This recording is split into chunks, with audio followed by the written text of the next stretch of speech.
ఎవరు ఒప్పుకున్నా ఒప్పుకోకపోయినా ఈ వీడియో మాత్రం నగ్న సత్యం. ఎందుకంటే ఈ వీడియో చేయడానికి నేను చాలా రోజుల నుంచి వెయిట్ చేస్తున్నా. చాలా అంటే చాలా రోజుల నుంచి. కాదు, గేమ్ చేంజర్ మూవీ రిలీజ్ అవ్వాలి. ఆ మూవీ అనేది రిజల్ట్ అనేది ఎలా ఉంటుంది? పబ్లిక్ రియాక్షన్స్ అనేవి ఎలా ఉంటాయి? అండ్ రిలీజ్ అయిన కొన్ని రోజులు గ్యాప్ తీసుకొని ఈ వీడియో చేయాలనేసి నేను చాలా కాలంగా వెయిట్ చేస్తున్నా. ఆ టైం అనేది ఇప్పుడు వచ్చింది. అందుకని ఈ వీడియో ఇప్పుడు చేస్తున్నా. అండ్ వీడియో వచ్చేసి చాలా ఇంట్రెస్టింగ్ గా ఉంటుంది. అండ్ చాలా నిజాలు ఈ వీడియోలో మనం తెలుసుకోబోతున్నాం, మాట్లాడుకోబోతున్నాం. ఎక్కడ స్కిప్ చేయకుండా పూర్తి వీడియో చూడండి. అండ్ దాంతోపాటు వీడియోకి లైక్ ఇవ్వండి. అండ్ ఈ వీడియో చూసిన తర్వాత మీ ఒపీనియన్ రైట్ ఆర్ రాంగ్ అనేది ఖచ్చితంగా కామెంట్ అయితే చేయండి. దాంతోపాటు మన ఛానల్ అయితే సబ్స్క్రైబ్ అయితే చేసుకున్నాము. కౌంట్ చాలా చాలా తక్కువ ఉంది. ఎంత జెన్యూన్ వీడియోలు చేస్తున్నా, ఎంత జెన్యూన్ రివ్యూలు ఇస్తున్నా కూడా సబ్స్క్రైబ్ కౌంట్ అనేది అయితే రావడం లేదు. సో దయచేసి ప్రతి ఒక్కరు సబ్స్క్రైబ్ అయితే చేసుకోండి. లేట్ చేయకుండా వీడియో స్టార్ట్ చేద్దాం. ఈ వీడియోలో మనం 3 స్టార్స్ గురించి మాట్లాడుకోబోతున్నాం. టాలీవుడ్ లో బిగ్ స్టార్డమ్ ఉన్న హీరోస్ మహేష్ బాబు, ప్రభాస్, రామ్ చరణ్. ఈ ముగ్గురి గురించి వీడియో ఉండబోతుంది. అండ్ ఈ ముగ్గురు తీసిన స్పైడర్, ఆదిపురుష్, గేమ్ చేంజర్ ఈ మూవీల గురించి మాత్రమే ఉంటుంది. ఈ మూవీలు తీసిన డైరెక్టర్ల గురించి మాత్రమే వీడియో ఉండబోతుంది. మనం ఈ వీడియోలో ఫస్ట్ మాట్లాడుకునేది, అలాగే ఈ 3 మూవీస్ లో కూడా ఫస్ట్ రిలీజ్ అయింది స్పైడర్ మూవీ, మహేష్ బాబు గారిది. మహేష్ బాబు గారు ఎంతో గ్యాప్ తీసుకొని, ఎంతో టైం తీసుకొని చేసిన మూవీయే స్పైడర్. అలాగే ఈ మూవీ మీద చాలా భారీ అంచనాలు ఉన్నాయి. అప్పటి వరకు మహేష్ బాబు గారు చేసిన అన్ని మూవీస్ లో కంటే ఈ మూవీకి బడ్జెట్ అనేది రెట్టింపుగా పెట్టారు. ఎందుకంటే మహేష్ బాబు పేరు మీద అంతకు రెట్టింపు కలెక్షన్స్ కూడా వస్తాయి. ఆ నమ్మకంతోనే ఆ బడ్జెట్ కూడా పెట్టడం జరిగింది. ఈ మూవీ గురించి మాట్లాడుకోవాలంటే ఏముండదు. ఎందుకంటే మన మహేష్ బాబు గారు ఎంతో నమ్మకంతో తమిళ డైరెక్టర్ ఏఆర్ మురుగదాస్ గారికి ఛాన్స్ ఇచ్చారు. అప్పటి వరకు ఏఆర్ మురుగదాస్ గారి ఏ మూవీ చూసుకున్నా కూడా బ్లాక్ బస్టర్ మూవీ. అలాంటి డైరెక్టర్ మన మహేష్ బాబుతో చేస్తున్నారంటే ఓ రేంజ్ లో అంచనాలు ఉంటాయి. అది కూడా ఆ టైంలో ఒక చిన్న గ్లిమ్స్ వదిలారు. మహేష్ బాబు కాళ్ళ దగ్గర నుండి మెడ వరకు స్పైడర్ అనేది పాక్కుంటూ వస్తుంది. ఆ ఒక్క గ్లిమ్స్కే ఫ్యాన్స్ ఇంకా పూనకాలు వచ్చేసాయి. అలాంటి గ్లిమ్స్ అది. కానీ మూవీలో చూస్తే మాత్రం ఒక్కటంటే ఒక్క సీన్ కూడా పూనకం కాదు కదా, క్లాప్ కొట్టే విధంగా కూడా ఉండదు. అంత వరస్ట్ గా ఉంటుంది మూవీ. మూవీయే కాదు, ప్రతి సీన్ కూడా, అసలు ఒక్క సీన్ కూడా మహేష్ బాబు రేంజ్ కు తగ్గట్టు ఒక్క సీన్ ఉండదు మామ. మూవీ స్టార్ట్ అయినప్పటి నుండి ఎండింగ్ వరకు ఒక్క సీన్ అంటే ఒక్క సీన్ కూడా మహేష్ బాబు రేంజ్ కు, ఆ స్టార్డమ్ కు తగ్గట్టు ఒక్క సీన్ ఉండదు. సరే, స్టార్డమ్ పక్కన పెట్టి కథ ఏమైనా పెద్ద తోపు కదా అంటే కాదు, చాలా సింపుల్ కదా. ఆ సింపుల్ కథకు ఏదైనా సీన్స్ అనేవి స్టార్డమ్ కు తగ్గట్టుగా తీస్తే అదేమైనా కొంచెం ఆడేదేమో ఆ టైంలో. కానీ అలాంటిది ఏమి పట్టించుకోకుండా ఏదో సీన్ టు సీన్ తీసుకుంటూ వెళ్ళిపోయారు. విలన్ కు మాత్రం ఓ రేంజ్ లో ఎలివేషన్ తీసుకుంటూ పోయారు. ఎందుకంటే విలన్ తమిళ్, అక్కడే లోకల్. మన హీరో మాత్రం టాలీవుడ్. అది ఏమవుతుందంటే కావాలనే తుక్కేస్తున్నట్టు అనిపించింది ఆ టైంలో చాలా మందికి, నాకు కూడా. అసలు ఏ ఒక్క సీన్ లో కూడా హీరోకు హీరోయిజం చూపించే సీన్ పడదు. మూవీ మొత్తం పేరుకే మూవీ నేమ్ స్పైడర్, కానీ అలాంటిది ఒక్క సీన్ కూడా మనకు కనిపించదు. క్లైమాక్స్ లో అయినా లేపుతారేమో అనుకుంటాం, కానీ ఏముండదు.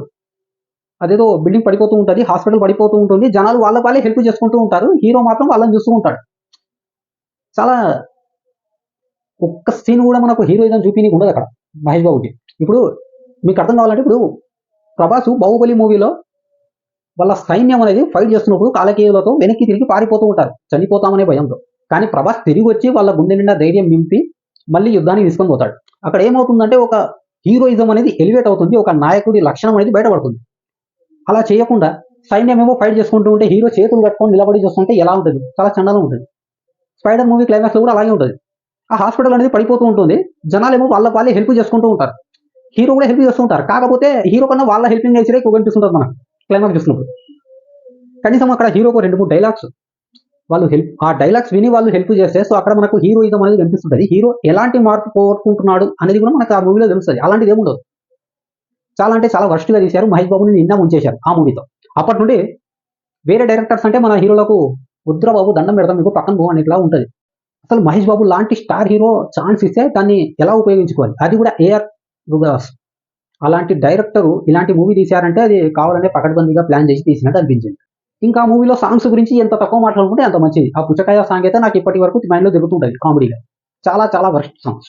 సరేలే, ఇంకా మన హీరోలు అయితే మారిపోయారు. ఇంకా అప్పటి నుండి మన రేంజ్ అనేది పెరుగుతుంది. మన హీరో టాలీవుడ్ అనేది రేంజ్ పెరుగుతూ వచ్చింది. ఇంకా అమ్మయ్య, మన హీరోలు మన డైరెక్టర్లతోనే తీస్తున్నారు, మన వాళ్ళకి ఛాన్సులు ఇస్తున్నారు. సో వేరే డైరెక్టర్స్ దగ్గరికి పోవడం లేదు. ఎందుకంటే వాళ్ళు నిన్న ముంచేస్తారు మన వాళ్ళని అనుకునే టైంలోనే ఆదిపురుష్ అనౌన్స్మెంట్ జరిగింది. ఆదిపురుష్ ఏ టైంలో అయితే అనౌన్స్మెంట్ జరిగిందో అప్పటి నుంచి మన టాలీవుడ్ లో ప్రతి ఒక్కరికి నమ్మకం ఉంది సినిమా దొబ్బేస్తుందని.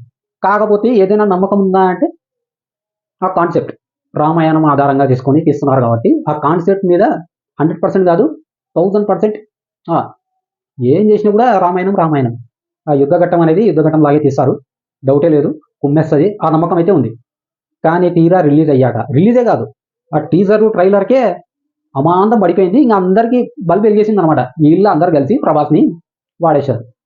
కావాలనే తొక్కాలని పకడ్బందీగా ప్లాన్ చేసి మరీ ప్రభాస్ని మోసం చేశారు. స్పైడర్ మూవీకి మహేష్ బాబు గారు ఛాన్స్ ఇచ్చారంటే నేను చాలా వాక్యాను, అరే మహేష్ బాబు గారు చాలా తెలివిగా స్టోరీ సెలెక్షన్ అనేది చేస్తారు, సీన్ టు సీన్ అనేది చూసుకుంటారు అని. కానీ ప్రభాస్ అన్న అలా కాదు. మూవీ మొత్తం సెట్లోనే మనం అవుట్డోర్ అది చేయడం లేదు, మొత్తం ఇండోరే అని స్టోరీ చెప్తే డైరెక్ట్గా ప్రభాస్ అన్న ఒప్పుకుంటాడు. అది కాక 1-2 మూవీ తీసిన డైరెక్టర్లకే ఛాన్సెస్ ఉంటాడన్న, అంత పెద్ద స్టార్ అయినా కూడా. ఎందుకంటే సాహో, రాధేశ్యాము, సో ఇలాంటి మూవీస్ అయితే వచ్చాయి. కాకపోతే మన డైరెక్టర్సే పెద్ద ఎక్స్పీరియన్స్ డైరెక్టర్స్ కాకపోయినా కూడా వాళ్ళకి ఛాన్స్ ఇచ్చాడు. అలాగే ఓమ్రోత్కి కూడా ఛాన్స్ ఇచ్చాడు. ఏం చేశాడు ఓమ్రోత్? మన వాళ్ళు ముంచేశారంటే అది వేరే విషయం. కానీ ఓమ్రోత్ అంతకు ముందు తీసిన మూవీ తానాజీ అసలు ఎలాంటి మూవీ అది? హై రేంజ్ మూవీ, ఓ రేంజ్లో ఉంటుంది. ప్రతి సీన్ చూస్తుంటే మనకు గుడ్ బంప్స్ ఉంటాయి, అందులో విజువల్స్ కూడా ఓ రేంజ్లో ఉంటాయి. అలాంటి మూవీ తీసిన ఓమ్రోత్ ఆదిపురుష్ వచ్చేసరికి కావాలనే దాన్ని వెటకారంగా తీసి మన రామాయణాన్నే కాదు ప్రభాస్ని కూడా చాలా చునకలా చేశాడు. చాలా అంటే చాలా చులకనగా చూపించాడు. ఇంకా ఫ్లాష్ బ్యాక్ అందులో గెటప్ ఉండదు, ప్రభాస్ ఉన్నది ఆ వైట్ అండ్ వైట్ సేమ్ యేసుక్రీస్తు లాగా అనిపిస్తుంటాడు. చాలా టూల్స్ కూడా జరిగాయి ఆ టైంలో. అంటే వీళ్ళందరూ ఏంటంటే నేను చెప్పేది ఏంటంటే కావాలనేసి వీళ్ళు మన హీరోలను తక్కువ చేసి చూస్తున్నారు. స్పైడర్లో అలాగే జరిగింది, ఆదిపురుషులో అలాగే జరిగింది. ఆదిపురుషులో అయితే రెట్టింపు, అంతకు మించి చాలా అంటే చాలా మోసపోయాం ఆదిపురుష్ టైంలో. అరే ఇప్పటి నుండి వాళ్ళని నమ్మకూడదు, ఇంకా ఛాన్స్ ఇవ్వకూడదు అని ప్రభాస్కే కాదు చాలా మంది హీరోస్కి కూడా అర్థమైపోయింది. ఇప్పటి నుండి వీళ్ళని నమ్మకూడదురా బాబు అని. లేకపోతే రాముడి గెటప్ అసలు ఎలా ఉంటుంది, రాముడి చూస్తేనే ఎలా ఉంటుంది. మనకు ఆదిపురుషులో ప్రభాస్ని ఎలా చూపించాడు? ప్రభాస్నే కాదు, ఆ రావణ లంకనైనా కానీ రావణాసుడైనా కానీ సీతమ్మని కానీ ఎలాగే చూపించారు.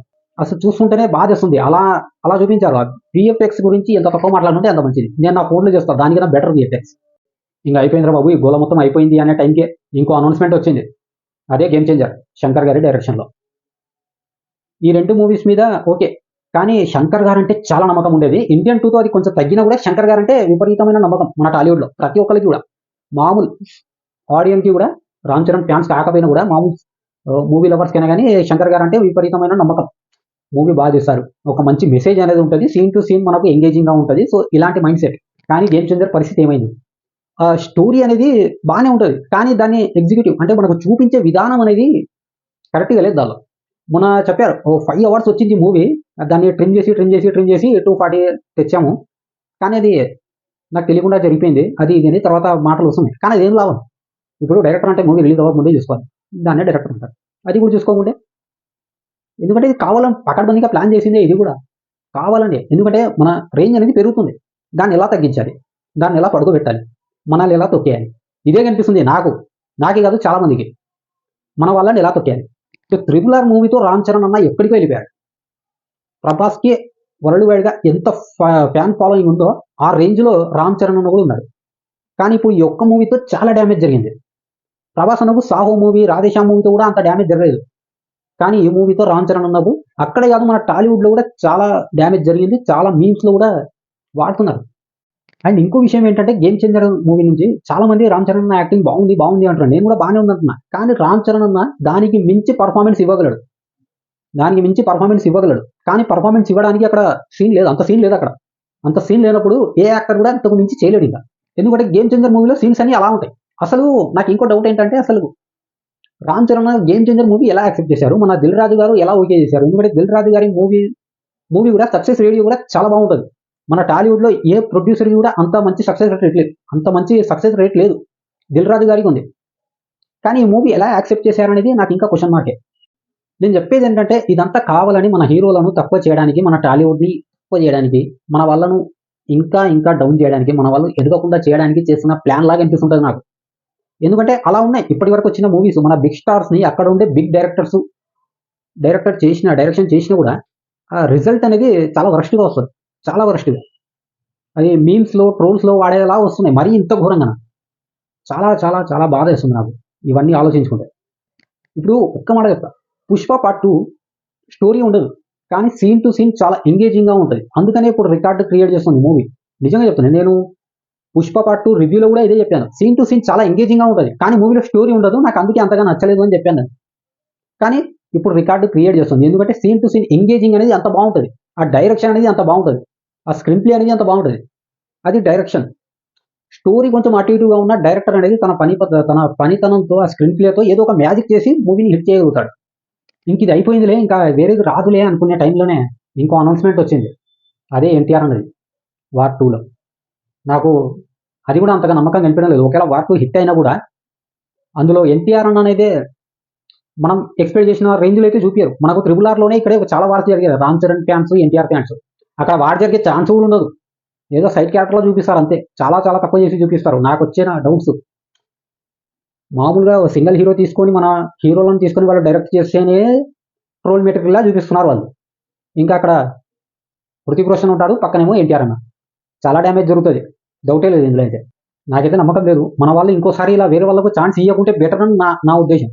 సో మీరేమనుకుంటున్నారు అనేది కింద కామెంట్ చేయండి. అండ్ ఇప్పటి వరకు మీరు ఈ వీడియో పూర్తిగా చూస్తే నేను అనుకున్నది, నేను ఈ వీడియో చేసింది రైట్ ఆర్ రాంగ్ అనేది ఖచ్చితంగా కామెంట్ అయితే చేయండి.